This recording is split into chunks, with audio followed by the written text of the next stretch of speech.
all there ever is in your life, I think everybody must be able to admit that, all there ever is the present moment. That's how you experience life, as the present moment.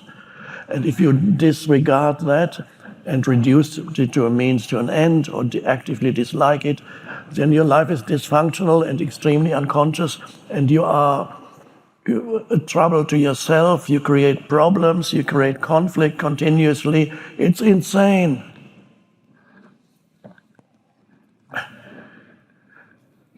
So the acknowledgement of the present moment is absolutely vital. So it begins with acknowledging whatever arises in the present moment, not internally resisting whatever arises in the present moment. And that's another practice here. As you let go of your the habits of your personality, they gradually recede, subside, and you no longer argue with the present moment. Because for many people, there's a habit of discontent. They're not rooted in being, so they're discontent. There's always a discontent somewhere floating around. And then they seek explanations for the underlying feeling of discontent. Easy to find explanations why you're not happy in the external, even here. Various obstacles can arise here to the deepening of your consciousness.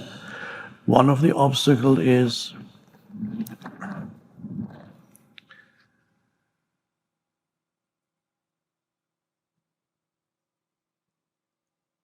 the patterns of your mind that travel with you, that are part of your personality. The patterns of your mind and the same thing, they create a reactivity to things or to people.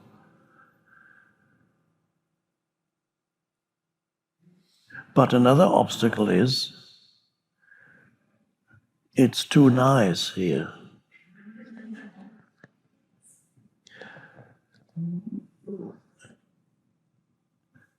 It's too pleasant.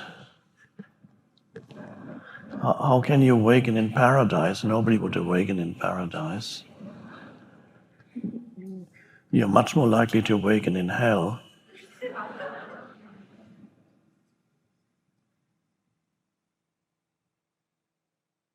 But don't worry, even here you will be challenged either by external events, insignificant things, but they'll bring up some kind of complaint. I'm not talking about complaint when something needs to be rectified, something can be done about it, but the other kind of complaining.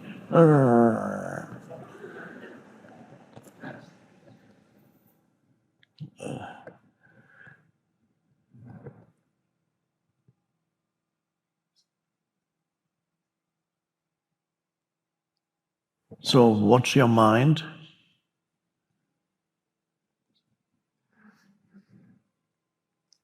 Observe patterns of reactivity and useless complaining if they arise, because complaining is an important part of many egos. For many egos, complaining is a very important part of their sustenance. They thrive on it. Criticizing, complaining, finding fault here and there. It's all part of the underlying discontent. Of something, always a sense of something not being right, something not right, something is missing, don't know what, something missing, sense of not enough, even this is not enough, this wasn't what I was expecting something else, there are too many people here, I was expecting something smaller. Yeah, I can't do it here. It's just too many. This isn't. It's too touristy. I don't like it here. It's there are tourists around. Tourists. But according to the latest research, tourists are actually human beings.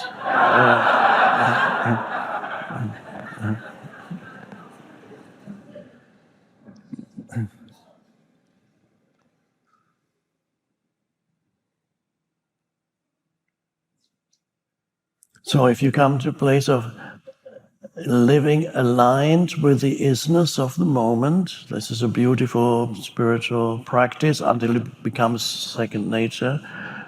Being in alignment with the isness of now. And that means also the thinking mind slows down the more you are aligned with the isness of now. And you acknowledge the now and whatever arises in the now, including and especially the small things in the present moment. You begin to enjoy just walking from here to there, a few steps, conscious of taking one step at a time, handling an object, putting on your shoes or your sandals, making a cup of tea.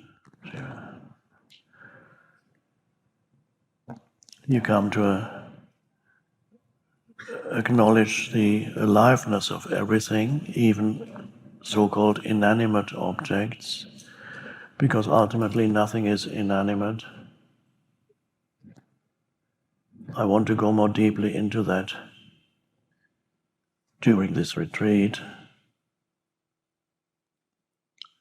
All the ancient cultures, ancient civilizations, including the Polynesian civilization here, but going back everywhere, they all had the primordial spirituality of all ancient cultures was what is called, sometimes called in anthropology, animism. Animism means not just the belief, but the feeling or the sensing that everything in this world has a spirit, has a soul. Anima from a soul, Latin from soul. Animism underlies all ancient spirituality in everywhere. The sensing that the world is intensely alive. There is a hidden presence in all things. Not just alive things, but also so-called inanimate things. There is a hidden presence. And that is, we are returning to that realization now at a deeper level. Sometimes in ancient civilizations, they interpret it as everything has a little spirit. There's a little spirit here and a spirit there. But it goes, it's deeper than that. Everything is a manifestation of consciousness. That's how consciousness is the intelligence that underlies the universe. There is a vast intelligence that is the organizing principle behind the manifestation of all life forms. There's a vast intelligence at work beyond sense perceptions. And so everything has, the Romans believed it, the Polynesians believed it, the ancient Europeans believed it, in Africa, everywhere, in China, in Taoism, all that. In Roman times, every house they believed had an energy field that they called the spirit of the house. And of course, in China, in Japan, you have Feng Shui, a similar thing. That still has survived from those times. since there's an energy field. Whereas for contemporary humans, the advanced humans, the world has become lifeless. That started with scientific materialism in the 19th century. And the world has become, it's not really perceived as being alive. And even the natural world was regarded as they began to regard the natural world as a commodity. So they lost that, I think, that sense of the aliveness and ultimately the sacredness of all things that is hiding beyond the appearance. And that is a terrible loss, and this is why we arrived at such a crisis point now. But that is a loss within the human, because through excessive conceptualization, the ego has grown and grown and grown, and this excessive conceptualization deadens the world around you, because everything is filtered through concepts.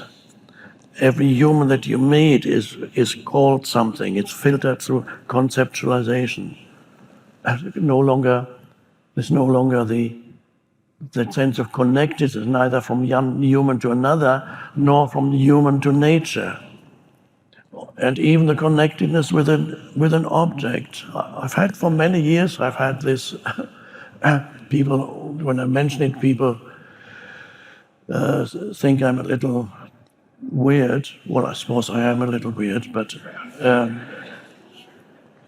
for always that sense of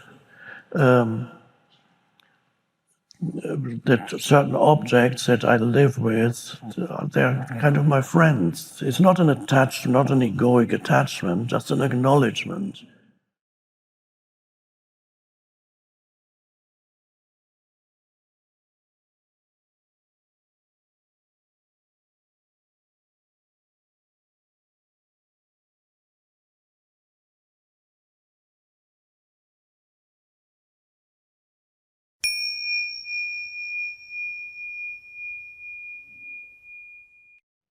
So one could say you disappear as a person, but you are there very powerfully as a presence. You disappear as a person temporarily, but in a very powerful way, there is a presence which you cannot define.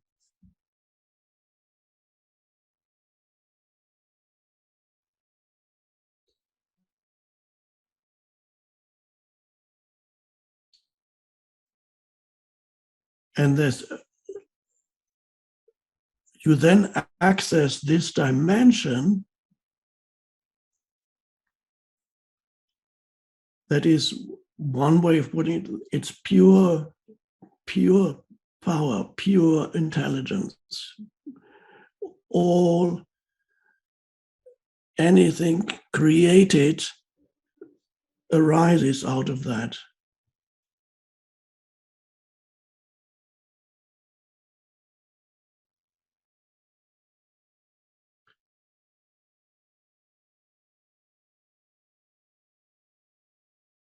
And as you invite that into your life, it can and will transform even the way in which you live as a person.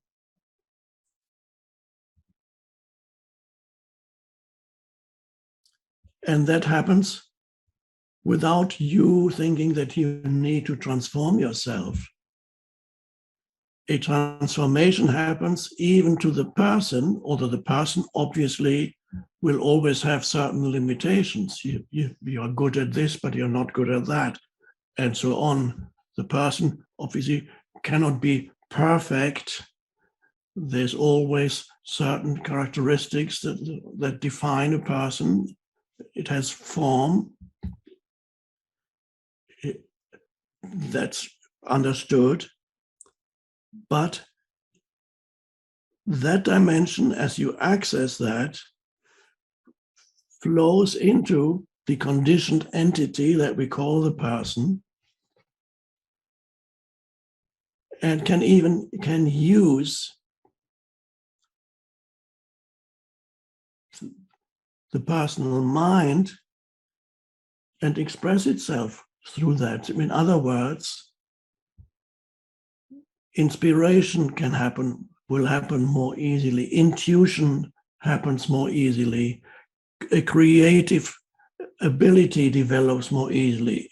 Obviously, you need to have some mastery, some expertise in some fields. Then this creative energy from the unconditioned realm of being or consciousness can flow into what you do and transform and empower it.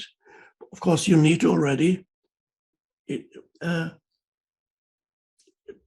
the case of activity, you need to have already developed something that it can flow into. In my case, it cannot flow into becoming a fantastic swimmer or tennis player. It's not going to happen. It's not going to empower me on that level. And it's too late for that. Nor is it going to come up in me with the creative realization, finding the unified field theory in physics that Einstein unsuccessfully looked for, the unified field theory. It's not going to come through this mind, because the mind, this is not, it has not developed that particular avenue through which spirit or consciousness could express itself creatively. But it is expressing itself creatively through these words. So not through nuclear physics or sports. It can, in the case of this particular person, or whatever it may be, where people develop the great new, like Elon Musk, the latest thing about electric cars or whatever. I'm not going to be able to do that. This is not how the creative energy can express itself through me, nor I'm going to be a great dancer. It's much too late for that too. But you might. Or it might not be express itself in any of those ways too. It is possible that as you access that dimension, the power of now, as you access that dimension within yourself, it may not even express itself through some creative endeavor. It could be something else. It could be the way in which you relate to other humans. Changes, it affects everybody that you come in contact with. Perhaps you carry on with an ordinary activity, and yet a new energy comes into that. Let's say you have the simplest possible job. Let's say you're at a toll bridge where you have to pay. This came to mind just now because some time ago I was at a toll bridge where you drive there, you have to pay to use the road. It's toll, it's called. So you have to stop the car, and there's a man or woman in a little booth, and he or she says, $1, please, or whatever, and then you give. And there was one, I don't remember where it was. That person everybody felt better after paying the $1 because she was so present, and there was an energy flowing through her that every person who went through, I imagine, must have felt better because that brief interaction, there was an outflow of loving kindness, metta, loving kindness. that comes out of this is another way in which presence manifests itself in this dimension. I've already mentioned creative things, creative endeavor can empower many things that you do, or it may just manifest itself as what we could call loving kindness that flows through you as you go about your normal business. Perhaps you haven't developed any particular avenue through which presence could express itself creatively, whatever it may be, sports, dance, science, musical instrument, all the various things. Maybe you haven't developed, maybe you could still develop it or not. It doesn't matter. In some way, presence will use you as a channel, and then something will flow through you into this dimension. And it could be just your presence itself can be a powerful tool of transformation in this dimension, so that this loving kindness flows through you into this world that affects everybody you come into contact with. So who knows how this will transform the way in which you experience life, but it will transform it. So when you bring together the human and the being, instead of just being a human, it's not enough being a human. It's a terrible fate if you only know yourself as a human. You have, in other words, zero self-transcendence. You are trapped in this limited little self. And even the big egos, they're little selves.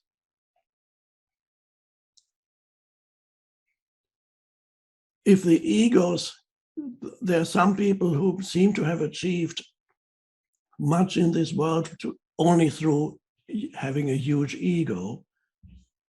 That is possible, but the achievements are really not achievements at all, because they make countless people unhappy. So there's no point in building up some huge enterprise.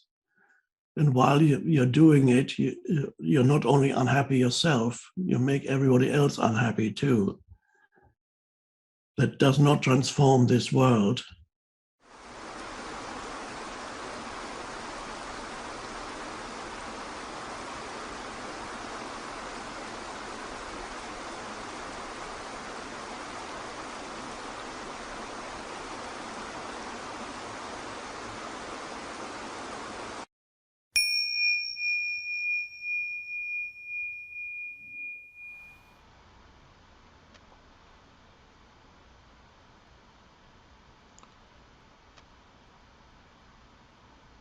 So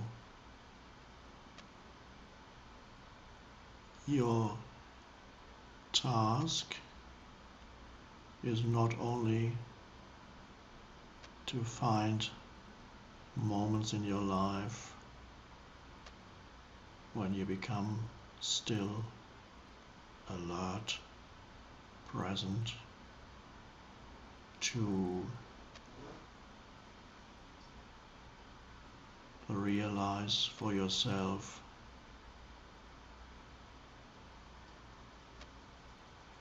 the possibility of stepping into no mind, not thinking, and yet being fully conscious and alert. It's a wonderful, wonderful thing. That's part of the awakening, essential part of the awakening, to be able to stop thinking, for example, now,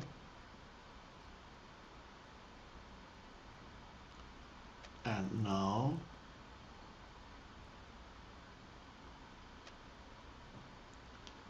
and now.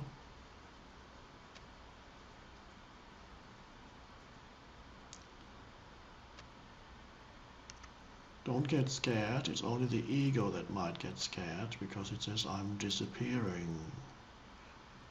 There's just a nothingness.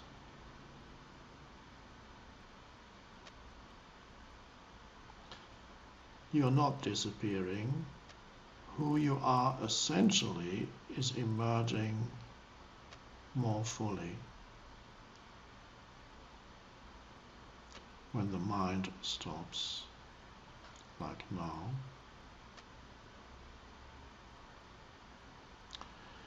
And there's not just a nothingness. There is an intense field of alive presence. It has no form, it has no location. It is within and without.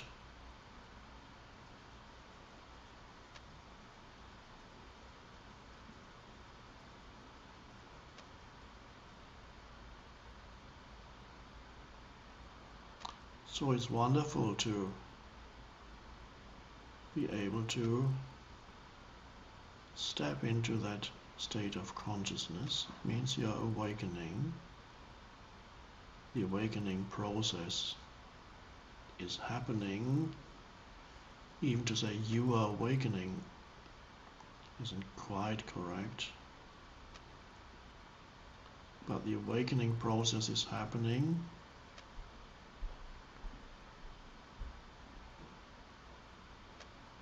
But make sure that it's not confined to moments that you set aside to become still, to become present, or to listen to this teaching. That's wonderful. You need that also until you don't need it anymore. But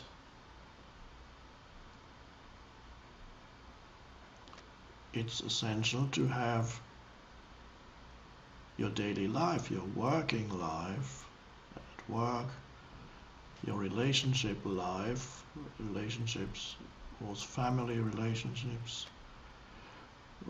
other kinds of relationships at work,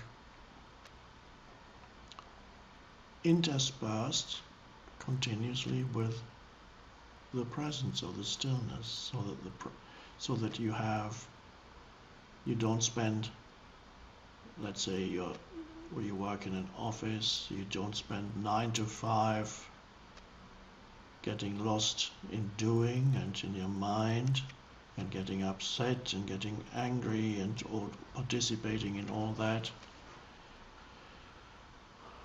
And then you get home and then finally you sit when you've had your dinner or before and finally you say, now I'm going to meditate or be present or practice stillness, and then you become still. Well, it's better than nothing, but it hasn't changed your life.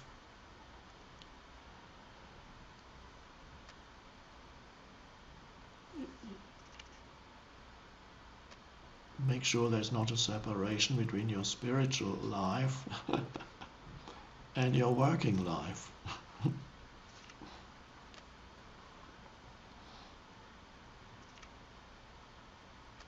Some people tell me, well, I can be spiritual when I'm alone. I can be spiritual when I'm walking in nature. But I lose it when I start talking to people or I'm back at work.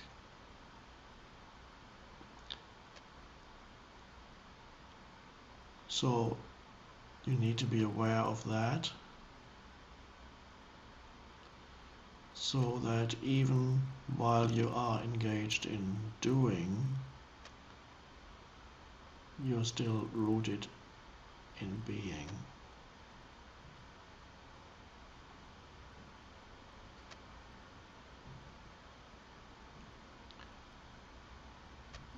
Be aware of your mind, of thoughts that arise, so that you don't become possessed by every thought that arises. It helps when the mind is very active and is being challenged by people or events. It helps to have some attention in the inner energy field of your body.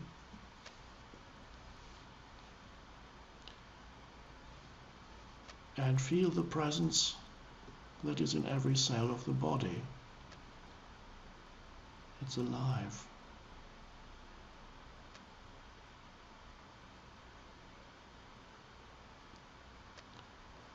You need to know and decide for yourself that you don't want to be part of the madness of this world anymore.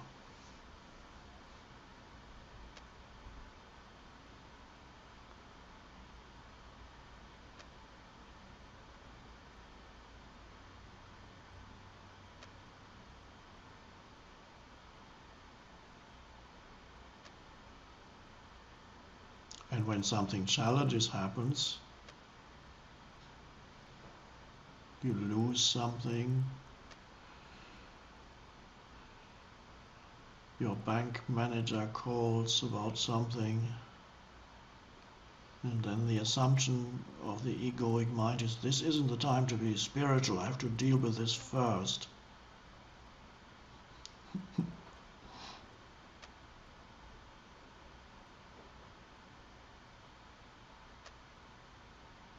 What does it mean to be spiritual?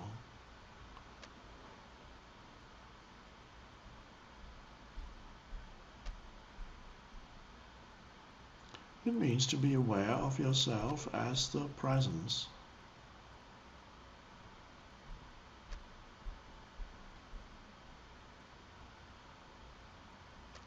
That's your prime responsibility in life. The very purpose of your life is that. The very purpose of your life is not to succeed at this or that undertaking or endeavor or business activity or whatever. That is not the purpose. To succeed on that level is not your real purpose. It's a secondary purpose, perhaps. But your primary purpose is presence. To know yourself as the presence, as the alert presence. And then deal with things.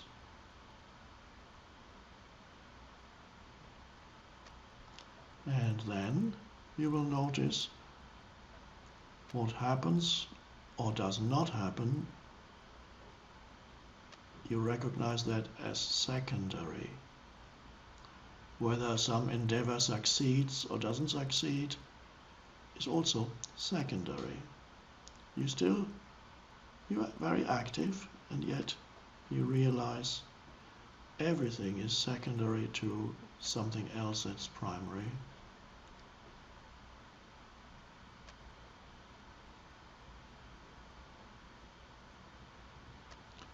I've told the story before, I haven't mentioned it in a while. The spiritual teacher Krishnamurti, who passed away I believe in 85, he used to travel around the world giving talks for 50 years or more.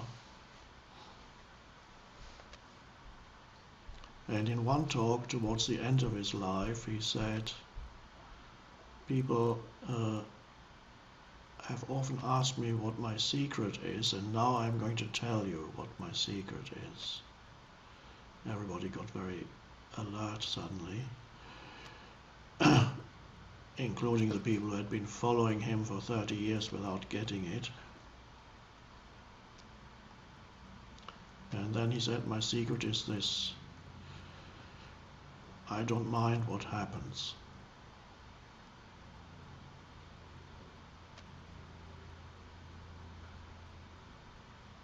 So the people listening, they thought something else was going to come, but that was it. I don't mind what happens. What does that mean? First of all, in the English language, I don't mind is very different from I don't care.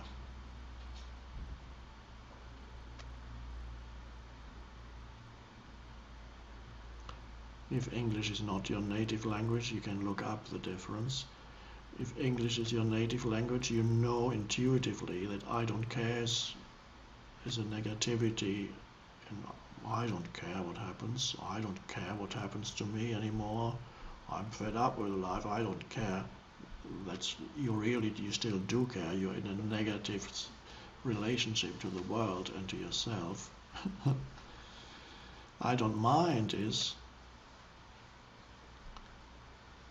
a detachment from what happens or doesn't happen, but you can only be detached because you are rooted in something deeper, in being. And with that comes a detachment with which you not only observe things in other people and events around you, but also a detachment that comes into your doing, the way you relate and do things. First of all, an important aspect of detachment is you are not attached to the result. You're not attached to the outcome. It creates a lot of fear and anxiety if you are attached. So you do your best. If it works out, fine. If it doesn't work out, it's also fine. Because you are rooted in being.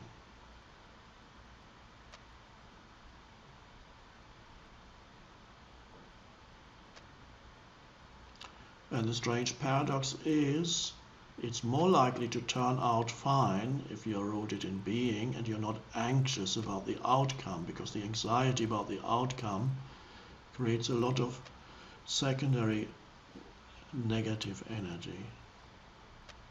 If the outcome is threatened, for example, you get angry. If the outcome is threatened, you get upset. Lost, completely lost.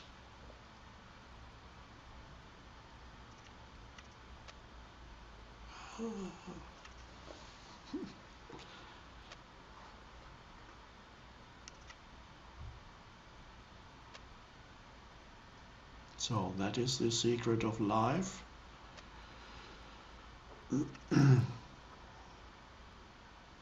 rootedness in being.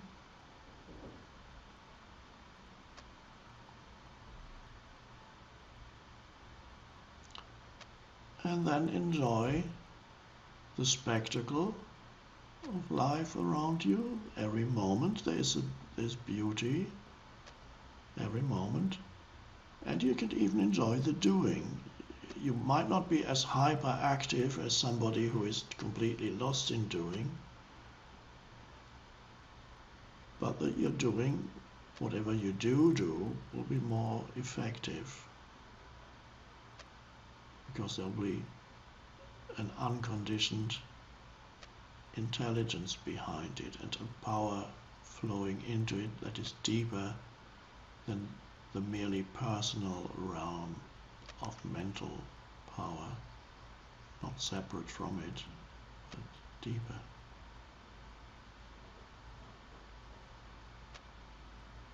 Every moment there is beauty and aliveness around you. You appreciate what is.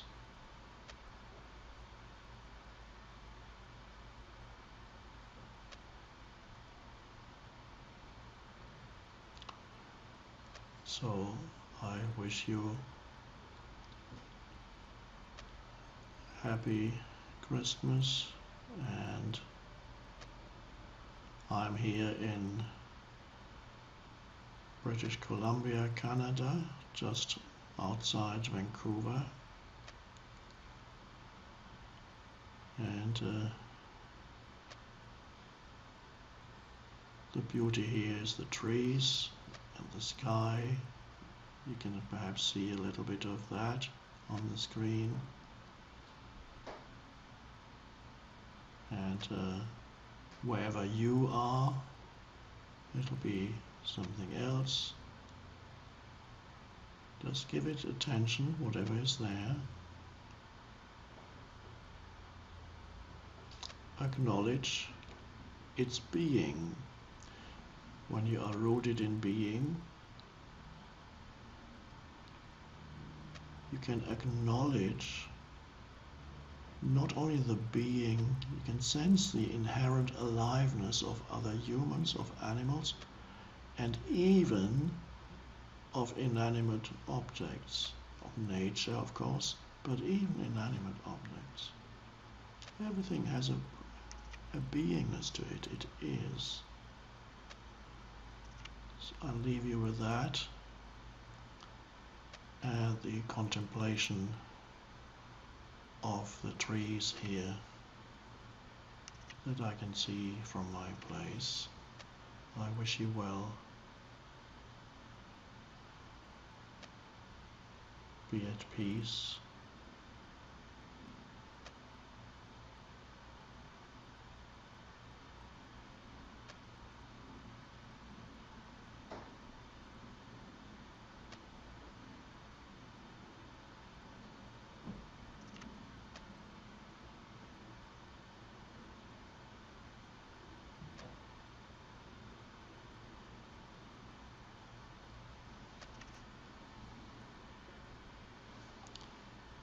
Thank you.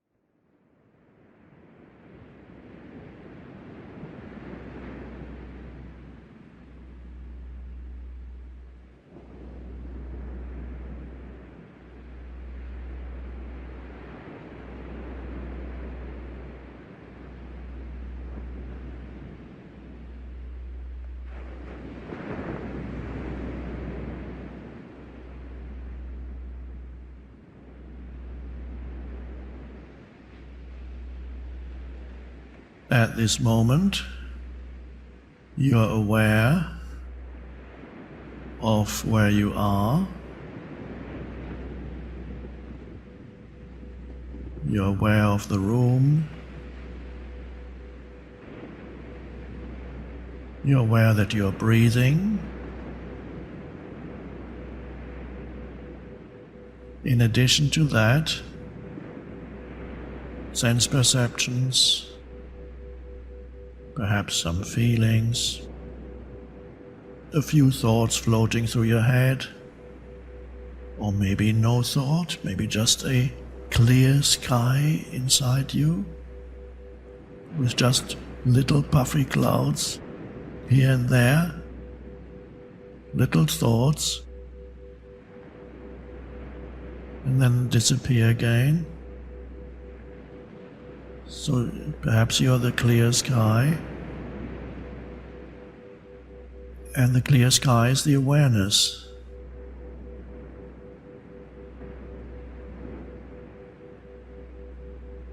So the essence of our meditation is to be aware right now.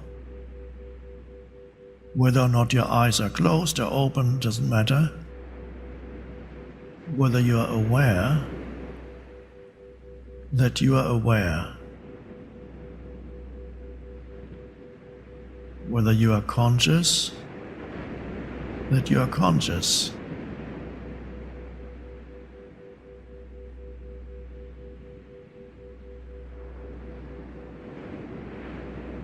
Can you sense your own consciousness? It's kind of subject and object merging within you. Because usually when you're aware of something, the subject is aware of the object.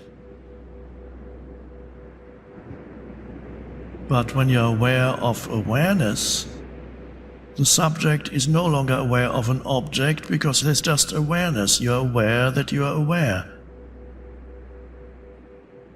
Object and subject merge into one. Self-awareness. Presence.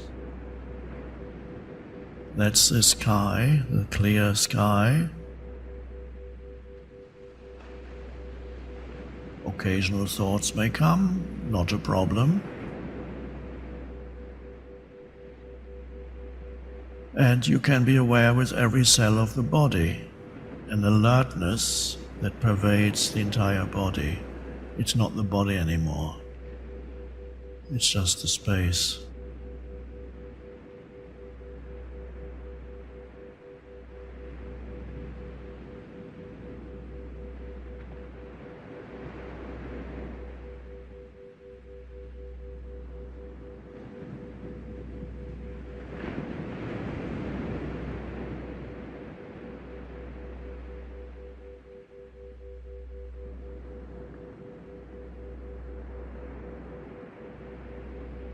You are that presence.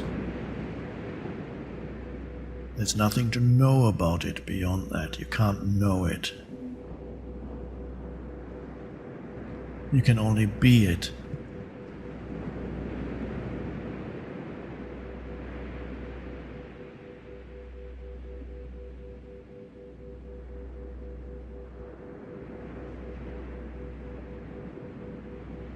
And as you no longer identify with the mind, the thoughts, the presence can shine through the mind, can even use your mind and inspire your mind.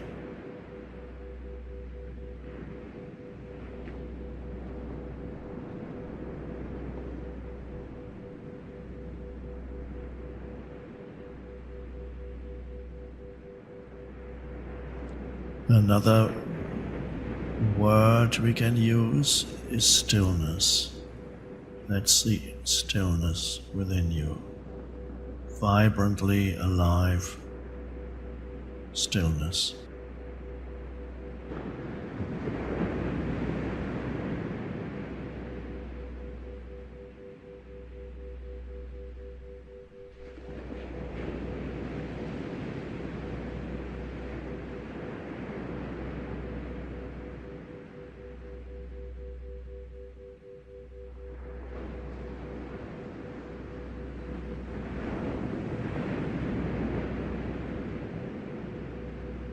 And of course, you don't necessarily need to sit still to be in stillness. You can move, as you know, and be in stillness.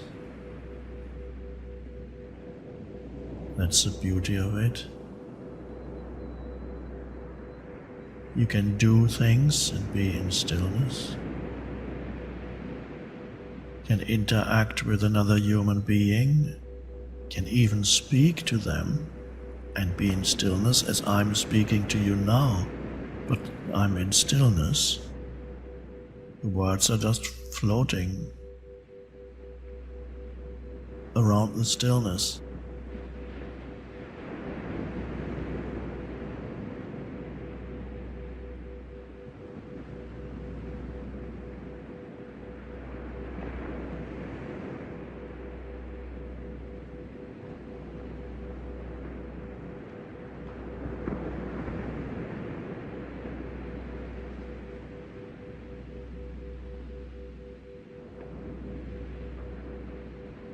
And you can bring stillness to nature, and nature will love you for it.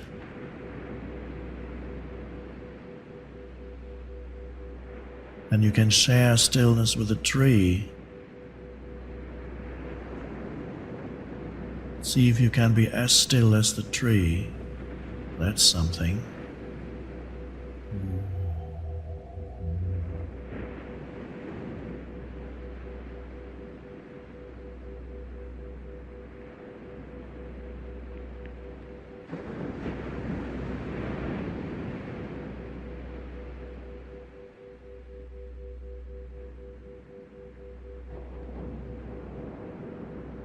Or if the sky is clear at night, you look at the sky.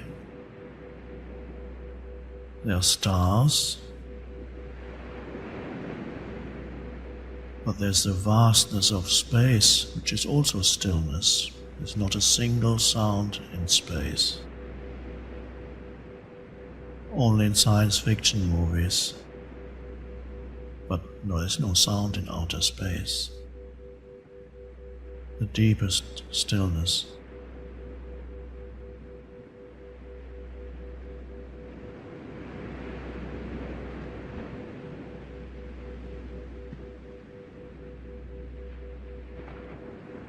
And even a flower, it's surrounded by stillness too. The flower exists in that still field.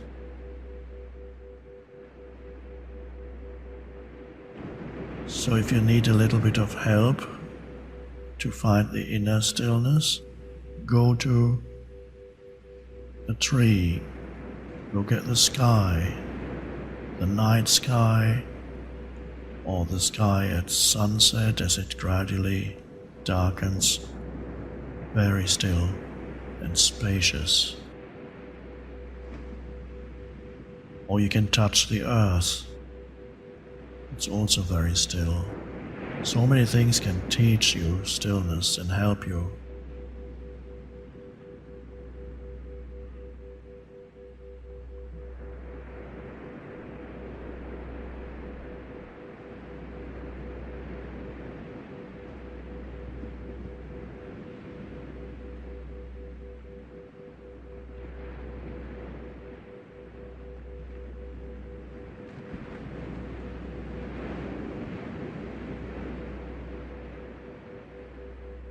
And the quickest way to stillness in any situation, no matter where you are,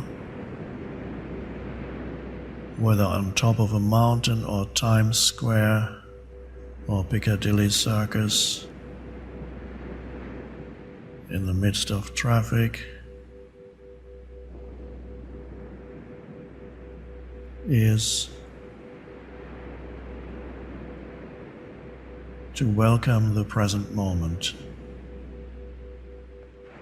Just that little thing, no matter what form it takes, whatever arises in the present moment, you welcome it, or at least you allow it to be. Non-resistance. Immediately you can sense in the background of your being that field of stillness or peace.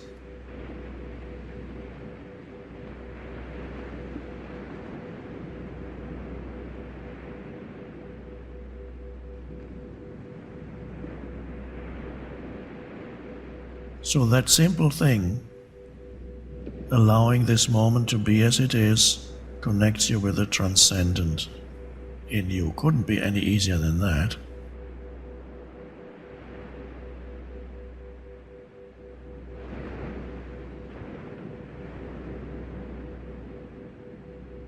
All you have to do is remember that this is possible and then do it.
But even if it is a dream, there must be something that is more real than the dream, without which the dream could not be taking place, could not be.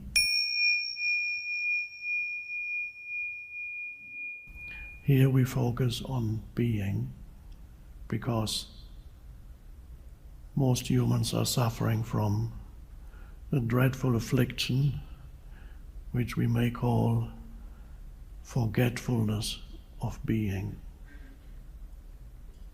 And because there's forgetfulness of being, they are lost in doing. They lose themselves in their doing. Or if they are not doing anything, maybe they're hanging around at street corners, then they are lost in semi-consciousness. They have moving below thinking, or they're trapped in very dysfunctional mind patterns. And even the thinking we could even categorize as that's also a kind of doing. That doing is not just activities that you're engaged in daily life, But underlying this external doing, there's the doing of thinking. The thinking is happening, and that belongs to the realm of doing. Although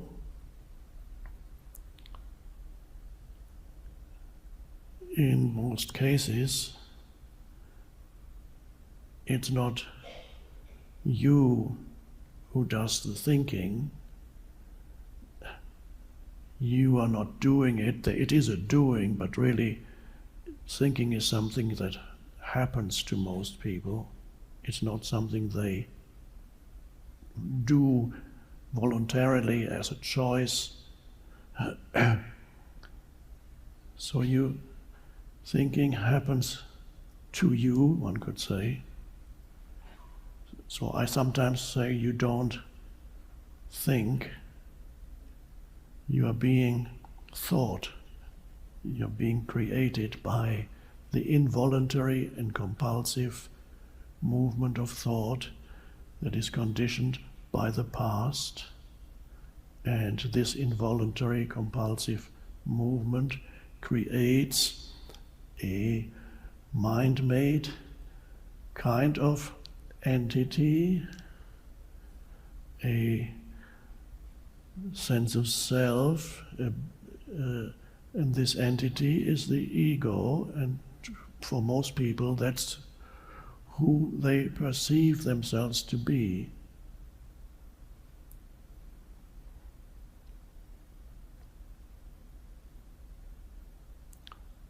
And so you live with this entity,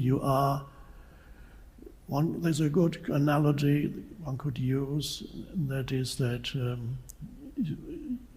you as the deeper consciousness are asleep and you're dreaming the dream of your life.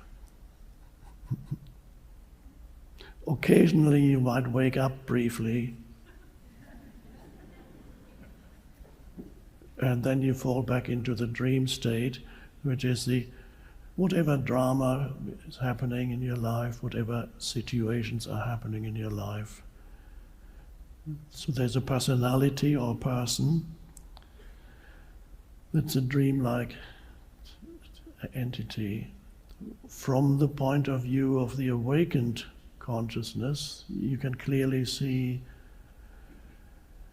that when you retrospectively, perhaps, as you awaken, you look back on your life and you can see how many unconscious things happened that you were involved in, that you participate in, and so on. There was a whole drama unfolding, sometimes not so bad, and at other times really dreadful, and a kind of nightmare in some cases.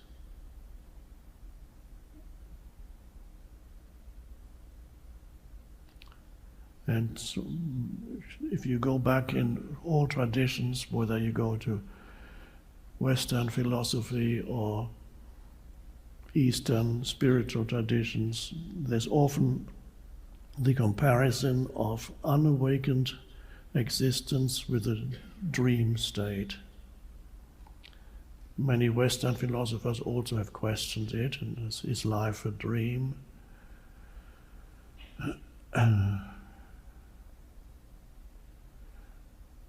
Famous play by Spanish playwright Calderón de la Barca is La Vida es Sueño, Life is a Dream. It's an ancient play.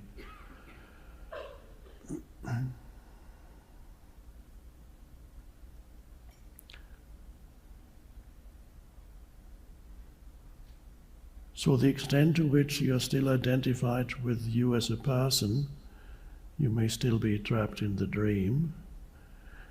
It is possible that as you sit here, or wherever you sit, or stand or lie, the awakened being is emerging, has emerged, partially or maybe fully. And so you might be a hybrid between the dream, the dreamt entity, and the one who is doing the dream, which is the consciousness.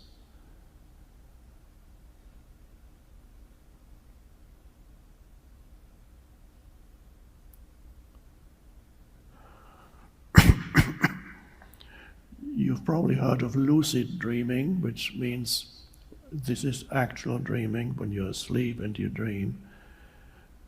It can sometimes happen you're in the middle of the dream, you suddenly realize that you're dreaming. It's a very interesting point. Oh, it's all a dream.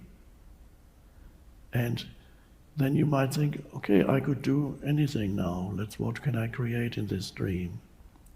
In most cases, this doesn't last very long because the state of wakefulness in conventional terms is not really compatible with dreams. So it's very brief. If you become aware in the dream, it's most likely that very quickly you wake up out of the dream, then it's gone. And then you wake up into normal wakefulness, which is another, spiritually speaking, another kind of dream. Now let's assume that right now, this room here, a man speaking, you sitting there with your history, with your person, conditioned, created by your history, and we could perhaps assume, could this be a dream? Could you be dreaming this, where you, in the middle of the dream, you're dreaming of a man who says, you may be dreaming. Oh.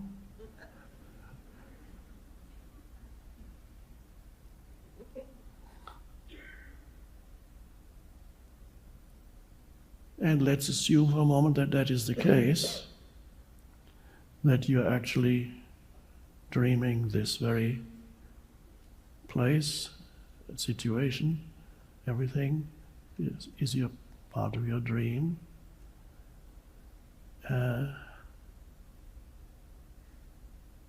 We don't know, it could be the case. It depends how you look at it. From a certain perspective it is, from another perspective it's not. Let's assume that it is for a moment. But even if it is a dream, there must be something that is more real than the dream, without which the dream could not be taking place, could not be. And this prerequisite is, of course, there must be a consciousness in which the dream happens. So it becomes of secondary importance whether you're dreaming this moment or not. Even if you are dreaming this moment, there must be an essence within that dream that is real, and that essence is the light of consciousness in which the dream images appear. And that light of consciousness is creating the dream, but the moment you realize that light of consciousness within you, that's the same thing as awakening within the conventional dream, the normal kind of dream that I just talked about, right here now. Let's assume this is a dream-like thing. In many ways it is, because dreams evaporate very quickly. They come, and then something else happens. After this retreat, you might wake up the morning after and say, did I just dream of this retreat? Or did it actually happen? So let's assume it is, and suddenly you become aware of something within this dream, if that's what it is, of something beyond that, something that transcends the dream, is not separate from it, but without which the dream could not exist, and that is the sense of beingness or presence, of I am, of consciousness, the realization that you are conscious, or rather, that's not, language is very deceptive. The mistakes can easily creep in the moment you verbalize something. When I say you are conscious, it's not quite right. You are consciousness. The essence of who you are is consciousness. If I say you are conscious, and there's two of you, the you and the consciousness. So in the dream, if you suddenly realize that which is beyond the dream, by becoming aware, not becoming aware of something that arises, because everything that arises would be part of the dream, not becoming aware of any new form that arises as a thought or a sensory perception or an emotion, but becoming aware of awareness, which is not something. It's not, you can't say, there it is, I got the awareness, there it is. Oh no, it's over there. I just had it, but it's gone now. So awareness or consciousness cannot become an object of consciousness.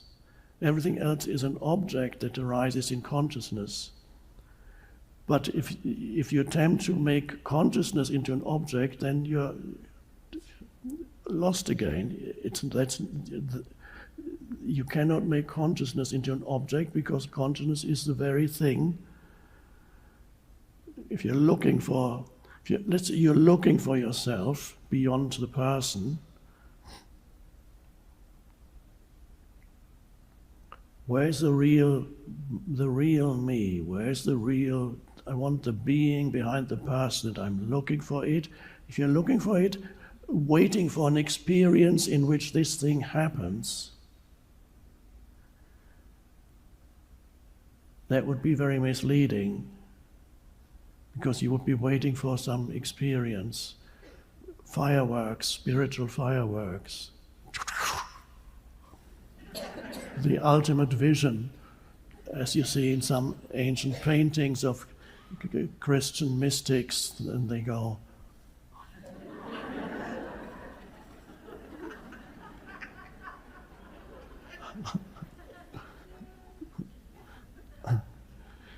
and you can't have that for that long. I mean, the vision is there. How long is it going to last?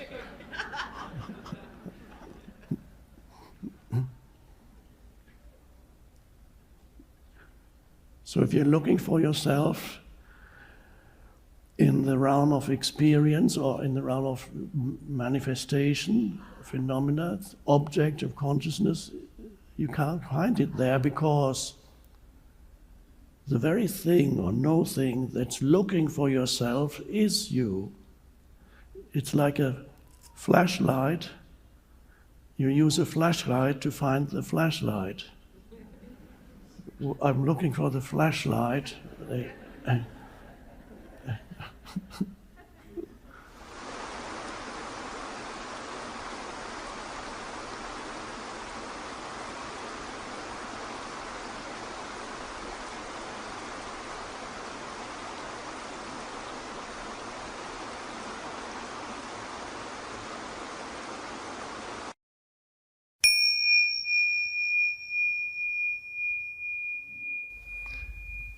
My question is around, before you were talking about intensification of presence. So at times I've felt intense energy in my body, throughout my body, but that's more rare, and it's I feel that I experience presence in more of an underlying calmness. So my question is presence experienced is there something consistent with presence? Do you mean, does it always feel the same? Is that what you mean, perhaps? Well, as I said, the intensity of presence can vary. So presence is the energy field. Now, this is very hard to talk about, but I will make an attempt. It is almost as if there's a place inside from where presence emanates. And that place is timeless, and I can only compare it in the sense-perceived world. You could compare it to this, like the sun that continuously shines, and yet it has no form. So it's like a space, rather, out of which presence emanates. So the sun isn't actually positive presence, but if you imagine that the sun were an empty space out of which the light emanates, then you get a better, this is closer to the truth of how it is experienced as you go very deeply into it. So there is a space within, or a spaciousness, that is the point out of which the emanation of presence happens. And that space is absolute repose, absolute stillness, and to feel that in yourself is very joyful, for lack of a better word. There's an aliveness there, but it is absolutely still. That's the core, and that is, perhaps as I speak of it, you can get a sense within yourself what that is. You can only sense it when you're not thinking. You can't be thinking and sense that. That's the innermost stillness within you. Out of that emanates presence, which can emanate directly from the body, can also move into your mind and begin to use your mind and inform the mind and speak through the mind. There were times in my life when I was very passive. You know my episodes on sitting on park benches, but even after that, for long periods of time, I was so immersed in that inner stillness that there seemed no point in doing anything. And you don't need to go that way.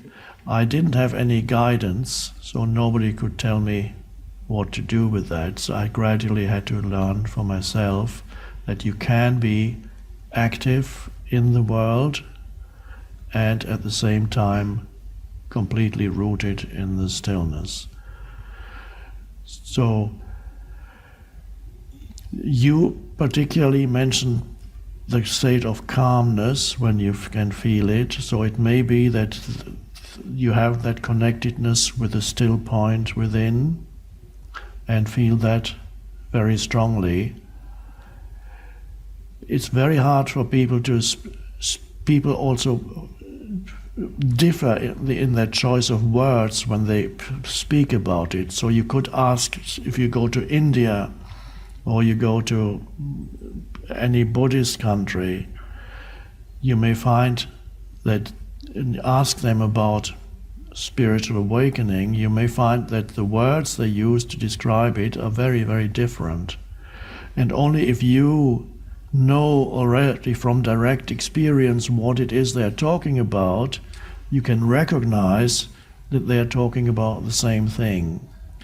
So I've already said too much about it, because what I have said those words may not be what the words that you would choose to talk about your experience of presence. So are you able to suspend thinking for certain moments without going to sleep? I'm not sure. Okay, I think so. Try it now. Okay, stop.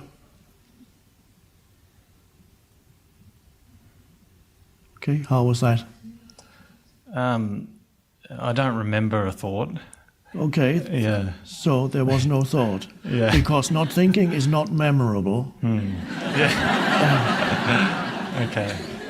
Now, this is very significant. So the mind doesn't know what to do with not thinking because the mind is thought. The mind cannot really appreciate how important not thinking is because what the mind is interested in is, let me ask another question. That's what the mind is interested in. It's not interested in stepping aside and allowing no thought to arise. So the mind has a certain momentum.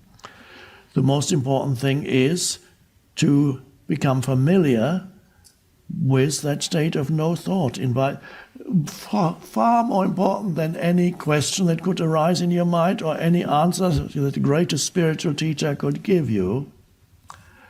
So that's why I mentioned I believe in the New Earth, I was visiting that big center where they offer countless fascinating courses on developing this and that faculty and spiritual development and physical development, and all kinds of huge number of courses are offered. You can have anything, a menu of courses, you can pursue any interest, wonderful and fascinating. So I don't know if you remember reading it, I wrote, somebody came to me and showed me that program, that menu of fascinating courses and workshops. I said, which one do you think is most suitable for me? And I looked through and said, there's so many, I don't know. But I can tell you this, the way I put it at that time was, be aware of your breathing just for a few days, and you will gain more than attending any of these courses. And it's free. Be aware of your breath as you go through daily life as much as you can. What does that imply? That implies there's a space of no thought, because you cannot be aware of your breath and think at the same time. If you want rapid acceleration of spiritual awakening, don't ask another question, because the next question and the next and the next won't get you any closer, especially after, as you can see, I'm winding down question. Especially after being here for several days, I have said all that can be said about spiritual awakening. The next step is up to you, and it does not consist in, let me see. No, I need to something else I need to know. I know that some questions are helpful because but ultimately the most essential thing is bring presence into your life now. For example, by being aware of your breath as much as you can. This is one way of bringing presence in. Or feel the inner body as much as you can. And that's rapid. Or if you can, just step out of thought already without using any of those portals, just move out of thought. And some of you can do that already. Then choose that as much as possible in your daily life. Choose to be in thoughtless awareness whenever you don't actually need to think. And that's quite a lot of the time. That's the spiritual practice. There's no other spiritual practice. Everything else would point to that. But this is the most direct spiritual practice. And very rapidly you'll find the shift happening. You have a choice. Now, with choice comes responsibility, because the moment you have that choice, it implies that there is sufficient awareness in you for you to have choice. Once that has arisen, that choice becomes your responsibility. We have to look at it from that point of view, because if people ask me, who is responsible, presence or you, and all kinds of strange questions, the most useful approach is to see that you can choose to be present. That's your responsibility. Choose to be present in many, many situations in your daily life. Choose presence over useless thinking, for example. When you're in bed at night, when you wake up in the morning, when you're walking in nature or walking to work from here to there, or traveling on public transport, or sitting in your car, stopping at a red light, choose presence over thinking. You are able to do that. First, you have to remember that you have a choice. That comes one. Okay, I have a choice. And then exercise the choice and take your attention away from thinking and put your attention on attention itself. Become conscious of being conscious. From another perspective, which is also true and actually more true but less helpful, it is true to say that when you exercise your choice of being present, what is really happening is that presence is choosing to manifest through you. But what presence wants you is to feel that you can have that choice, because it helps it to manifest. Ultimately, there isn't you and presence. You are an aspect of presence. So, forget about what I just said. But exercise your choice to be present, no matter where you are. And if you lose it, fine. It's coming back again and again. Of course you will drift off again sometimes. You drift off into thinking. You may drift off into reactivity and find, and then come back. The moment you notice it, you notice that you've drifted off into reactivity, your choice is to come back. If you cannot come back directly by saying, okay, I'll just be present, then use either your breath to bring you back, use the awareness of the inner body to bring you back, use some conscious movement to bring you back, or use sense perception to bring you back. Looking without labeling. It's all the especially natural things are helpful. You look at them, look at your dog. He's not thinking. So, and immediately, it's so easy to be present with an animal, with nature, with the sky. You can use those things as help. So if you need some additional help to be present, use that. I sometimes call that a portal into presence. There was a man working with Byron Katie, a spiritual teacher. The man was saying, if I had enough money, I would move to Hawaii, and that would be so great. That's my dream. And she said, well, what would you do in Hawaii? I said, well, I would sit in a deck chair by the beach or in my backyard and look at the palm trees, breathe. And she pointed out to him, well, where are you sitting now? Is the chair comfortable? Yeah. So what's wrong with that chair? How different would it be to have just a slightly different view around you? You can be in Hawaii now. It's an inner state. It's just the mind telling you you need to be somewhere else in order to be happy. You need to be somewhere else. It's here now. Why seek, postpone fulfillment to some future imagined point, not realizing that the source of all satisfaction is within you already. And then sense that as your very presence.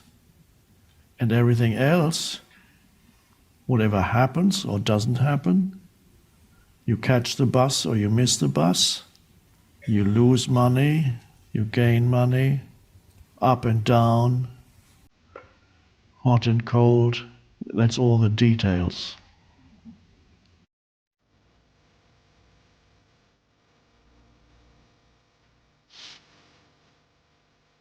This mind-made sense of self is also much more focused on the negative than the positive.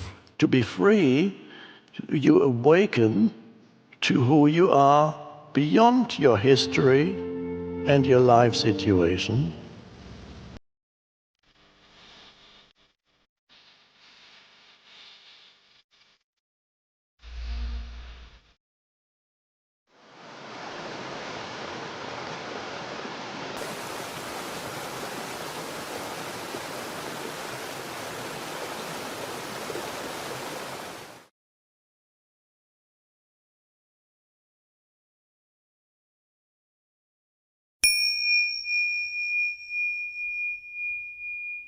Relationships will reflect back to you your predominant state of consciousness.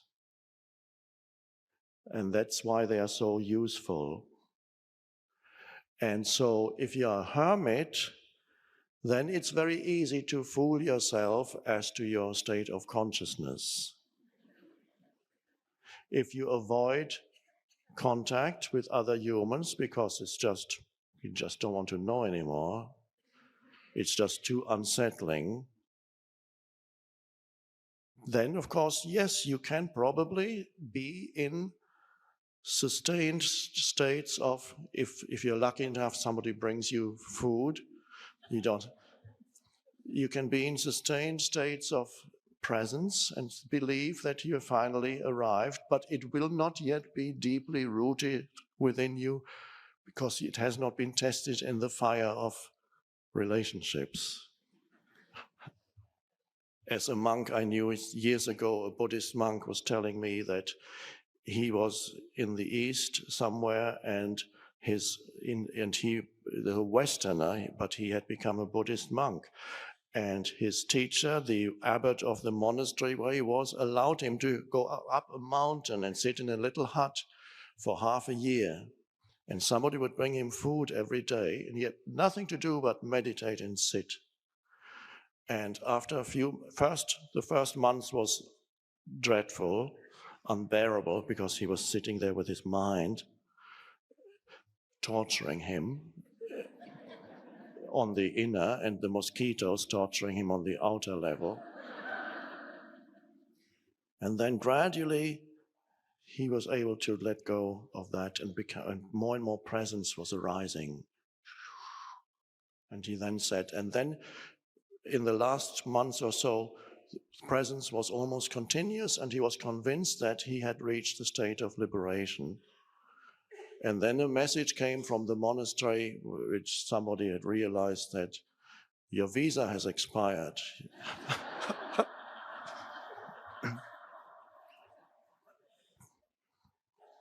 And so he had to travel to the big city and stand in line at the consulate or whatever it was. And it took hours, and then he was in the wrong line and said, I've just been standing here for 2 hours. No, this is the wrong lineup. You have to go to that one. And that was the wrong one too. And when he finally got to the official, he was hitting his table. I've been here for 5 hours. And then he suddenly became aware, and he realized all that beautiful presence was gone.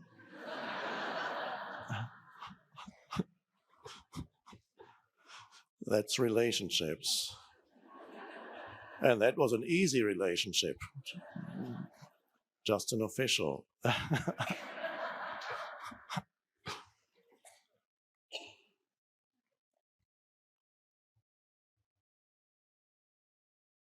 Relationships? No, there are many kinds of relationships. We will talk about that.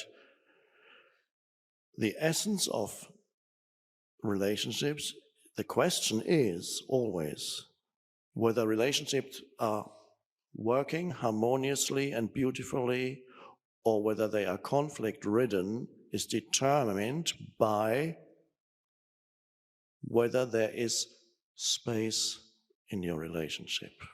That applies to any relationship. The question is there space in this? What does space mean? I don't mean space in the sense of distance between people. That's another aspect. I mean inner space. There is a line in Khalil Gibran's Prophet which talks about space, but this is not what I mean. This is also true, by the way. He says, let there be spaces in your relationship, which means don't cling to each other all the time. Occasionally go your own way and then come back together. That's also true. But what I'm talking about here is inner space in the relationship. And what that is, you probably know already, and we'll come to that now as we address the different kinds of relationships that you encounter in life and see how the arising new consciousness can be sustained in those challenging situations, because there is no doubt that human beings are very challenging. The other human beings.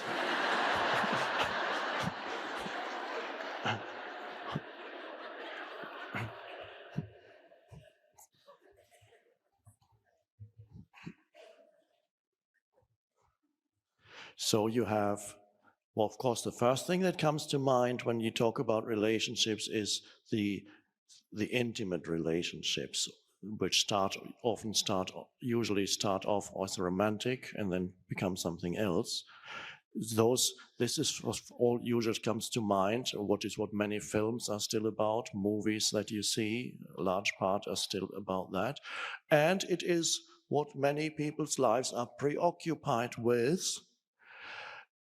what people look to for their sense of fulfillment and happiness. And at the same time, those intimate relationships are one of the greatest sources of unhappiness.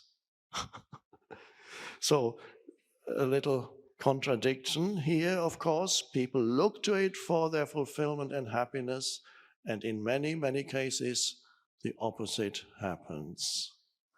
And in many, many cases, people experience the shift from the very person that was supposed to make me happy, now makes me unhappy. That's the normal course of relationships. I read the other day, I don't know who said it, and he said there is no marriage in which a week after the wedding, there's no marriage in which 1 week after the wedding you cannot find grounds for divorce. And the secret is in continuing to find grounds for marriage, he said.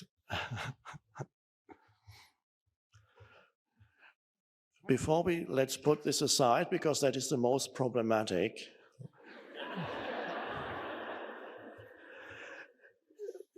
But you are engaged, we will come to that, of course, but you are engaged throughout the day and throughout your life in many kinds of relationship, different types of relationship. You have relationships with your children, if you have children. You have relationships with your grown-up children. You have relationships with your parents, relationships with siblings, family members, relatives. You have relationships with friends. You have relationships, casual, brief relationships when you interact with people to do this or that, to buy something, to ask for information on the telephone. These are all relationships, and they're all part of, if there is dysfunction in you, egoic dysfunction, that will manifest in all relationships.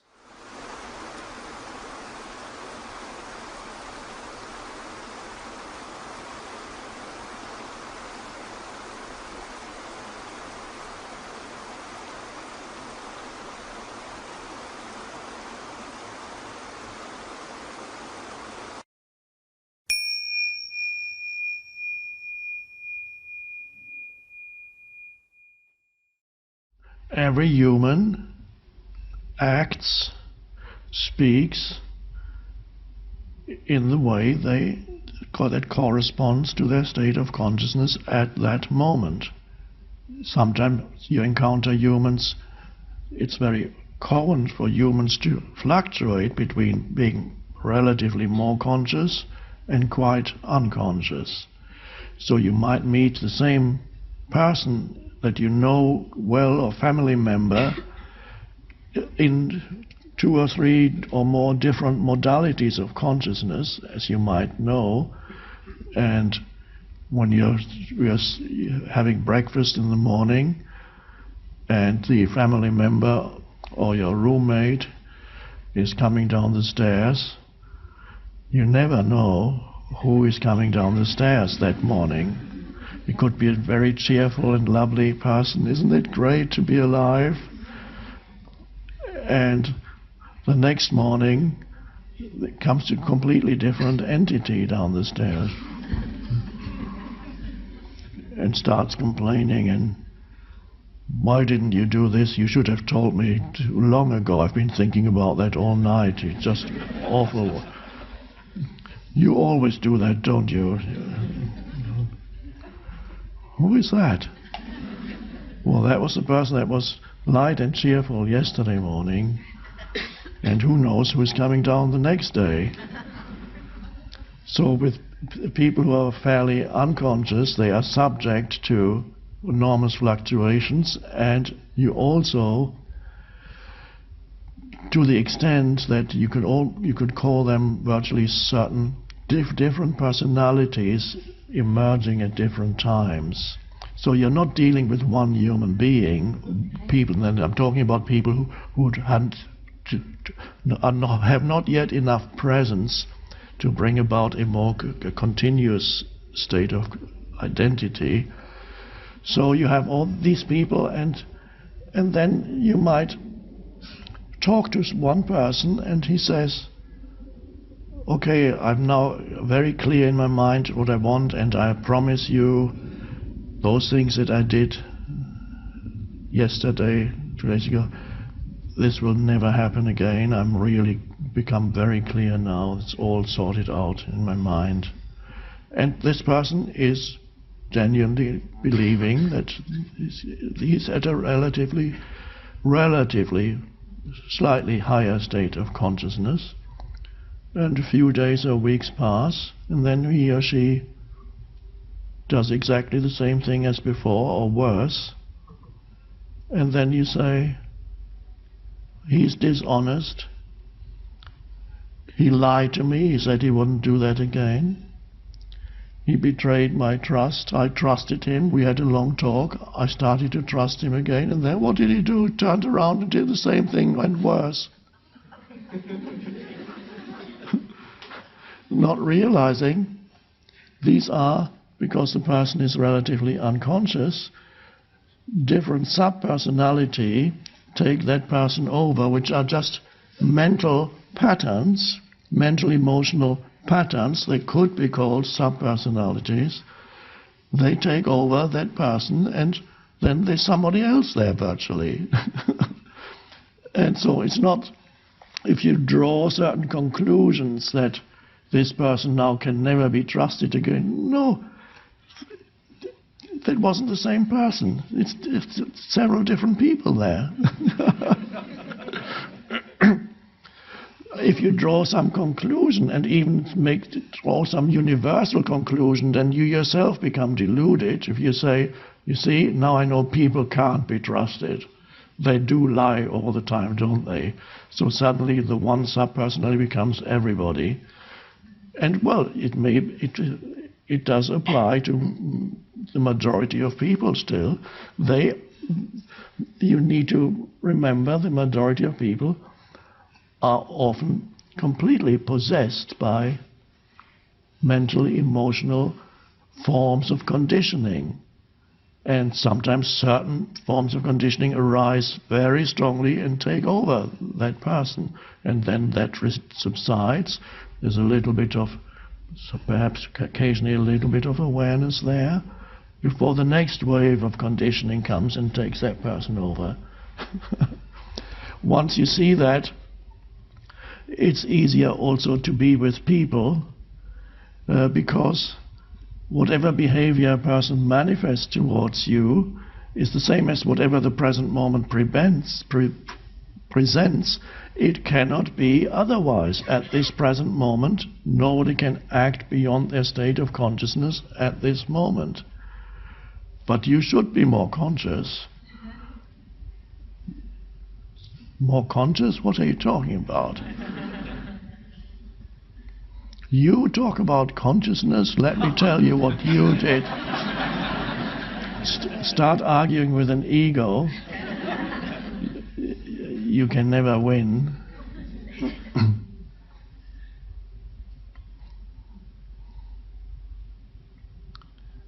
So, dealing with your mind,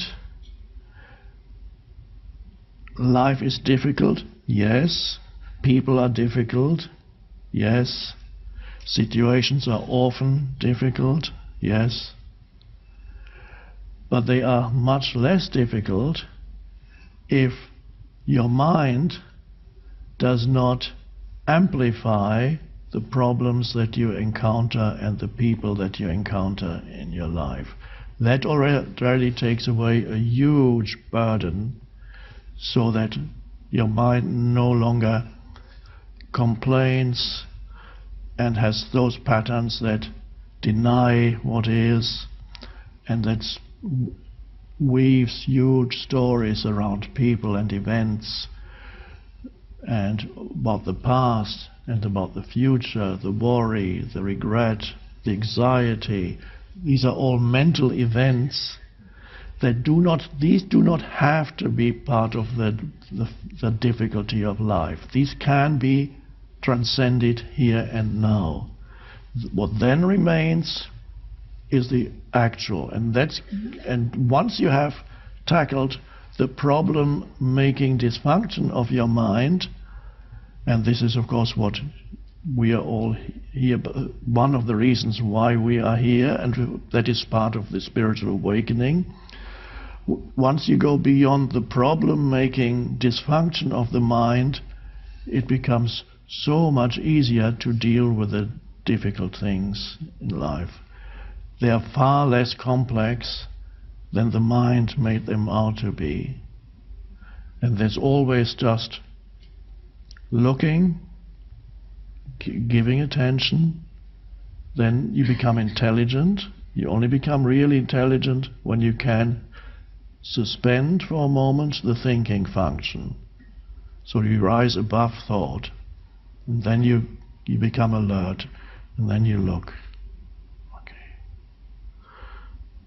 And then you'll know what to do. And if the doing succeeds, it's fine. If it doesn't, you look again.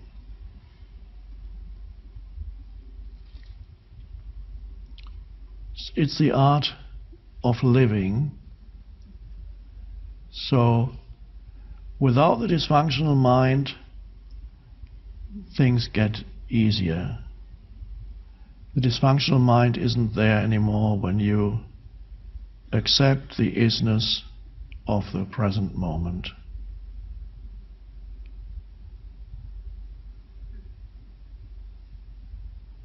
So the challenges come. They are external and internal. Your own mind is a big challenge, but that is, you're already in the process of transcending that. The other challenges remain, and that is good.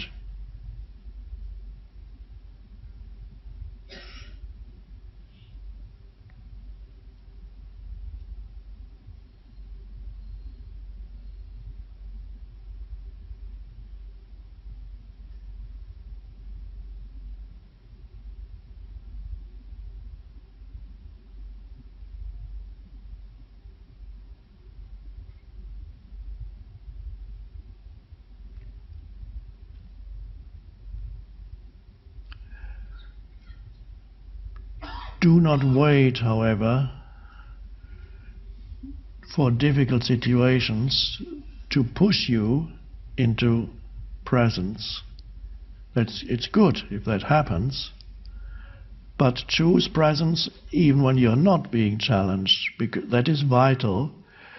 Otherwise, life will, the universal intelligence that underlies all phenomena, will see that, oh, this guy needs more problems because otherwise he goes to sleep all the time.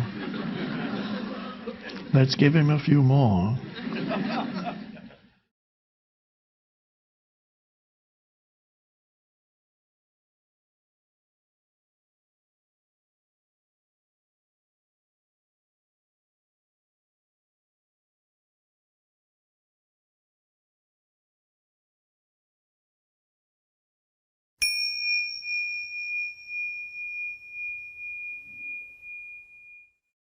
So you are then be vigilant about self-image arising, self-esteem, self-worth.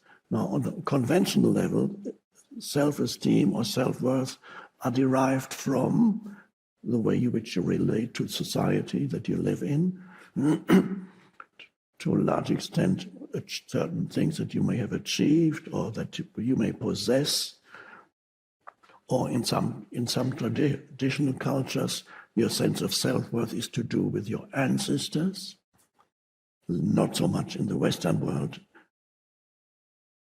and certainly much less in so-called new countries like United States or Australia or Canada. In the new countries, your ancestors are not that important for as far as your sense of identity is concerned. But in older cultures, your sense of identity and sense of self-worth is sometimes to a large extent derived from your ancestors. And even if you have achieved nothing, and you can have a high sense of self-worth because your great-grandfather and the ones before and before and before and before,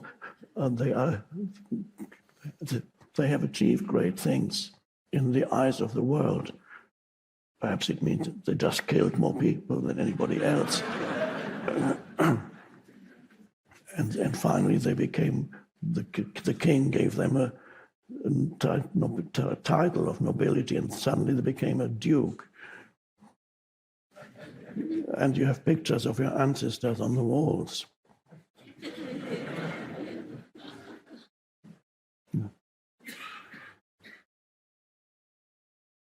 True self-worth comes from a deeper place that is actually not related to achievement in this world, or whatever this world calls achievement, because that is delusion also. What is it that makes a successful life? Now, the world has a certain opinion about that. It's the mainstream culture. But that is a delusion too, because most humans who are considered highly successful are also unhappy.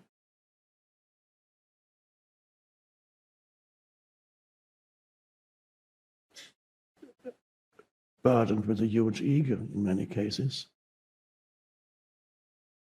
making themselves and others unhappy in the process. True self-worth comes from that place of beingness. It comes from the I am. And it is not comparative. On the horizontal dimension in this world, your self-worth is always there. You need comparison. And to have a heightened sense of self-worth, you need to be better in some ways than others. You compare yourself to others, and that determines your sense of self-worth. Possessions, looks, knowledge, skills, all these things that you have, things that you can do, things that you know. Self-worth could be about all your knowledge in your mind that you have accumulated. So do you derive your self-worth from those things? And but it relies on comparison. Compared to others, one person says, I look much better. I look better, not me, obviously, I'm just talking about. My body's better than other bodies, my appearance. And you derive your self-worth from external appearance for a while, until time does something to it, as it will, unless you die first. But eventually time will erode the things that you identify with when your self-worth is derived from physical strength or physical appearance. And then eventually you shrink like an apple that you leave for too long on the kitchen counter. At first the apple looks... and then you forget it in a corner of your kitchen counter, and then a few weeks later it has shrunk.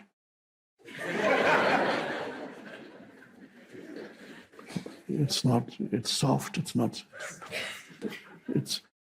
what happened to it?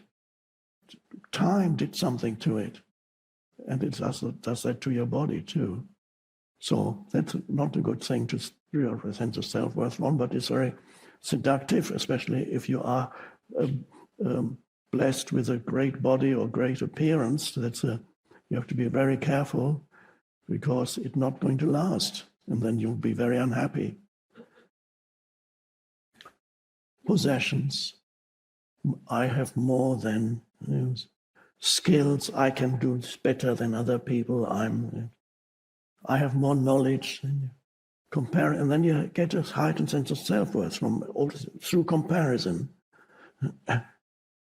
So you need to have a sense of self-worth. You need superiority in some area of your life to get that sense. So you have to rely on others being considered less worthy than you for your sense of self-worth. That's all to do if you live exclusively on the horizontal dimension. That's how it works. And your sense of self-worth is very fragile, because there could always be others that, even in the area that you most identify with, there could always be others who are even better than you there. And they usually are.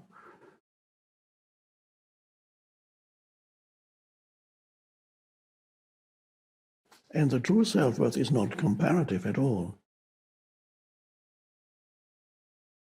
It comes directly from the realization of the being that you are, which is precious.